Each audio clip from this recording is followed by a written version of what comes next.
The only way that we're going to return this government to the people is if all of us are in this fight.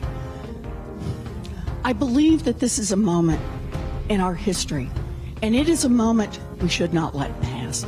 This is a moment when we should dream big, fight hard, and take back our country. Thank you. Thank you. Thanks for being here. Thank you. You bet. Welcome back to Harvard. That was Massachusetts Senator Elizabeth Warren testing out her stump speech. Didn't you hear it? At one of her multiple campaign stops over the weekend in Iowa. Warren's the first major candidate to officially announce that she's running for president in 2020, but others may not be far behind. The New York Times is reporting yesterday, or today actually, that former Vice President Joe Biden is in the final stages of deciding whether to run for president. According to the New York Times, Biden told a reporter, "If you can persuade me there is somebody better who can win, I'm happy not to do it. But I don't see the candidate who can clearly do what has to be done to win."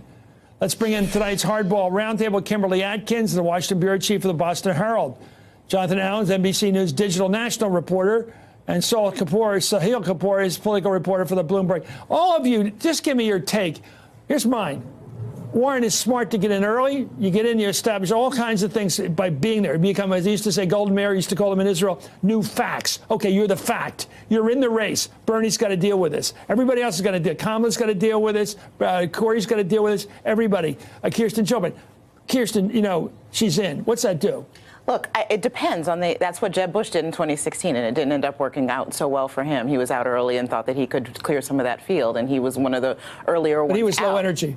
He was, well, but look, Elizabeth Warren did well in Iowa. It was a good first step, but the Democratic base is far broader and far more diverse than Iowa. So she still has a lot of work to do. I don't think the DNA test is a death knell. It wasn't great, but she has to be able to resonate with a vast, diverse number of different kinds of Democrats, people of color, people of different economic backgrounds, people of different geographic backgrounds. So it's still too early to say. She didn't do herself any harm, but it's really early in the race. But by getting in early, she gets to talk about something other than the DNA test, which was starting to be something that would define her. So it now showed she gets she to had go a out there. distant piece of a trace, really, of Native American blood. You know, that it didn't really make the case that she was part Indian or something. But it was something that was dragging her down. People were talking about it. Now she's out there talking about the things she wants to do, talking about how banks are, sort of hitting some of those. I like rock notes. and roll in politics. And the Hamlet Act looks terrible on everybody else. You got to know why you want to run for president. You got to know that you do want to run for president if you're going to run. And by getting out there early, she messages that. I agree. Right. It does show conviction. I mean, she knows what she wants and she knows exactly what her message is. She's not unlike Hillary Clinton. Her message is not,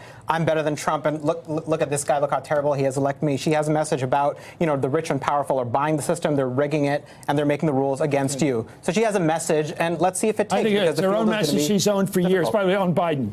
I've gotten two accounts of what he says to people. There's one account that says, hey, nobody else knows how to win, I can win. That sounds awful because it's too much dismissive of so many good people. The other one I heard was, if somebody else lights up the charts like Obama does, I'll get out of the way. But nobody's lit up the charts yet, which is a lot more humble. Yeah. So it depends on how you get the. We're getting all this secondhand, by the way. Let's be honest. When these people call up the New York Times and say, here's what he said, and they do it verbatim, they weren't recording it. They're saying it their way. Anyway, what do you think of Biden says, I'll go in if they need me? Well, I think it's terrible. I mean, look, the Democrats that I talk to say that they're excited that there's a big, broad field. They're waiting to see what these candidates have to say. They're looking forward to hearing from all of them. So someone coming in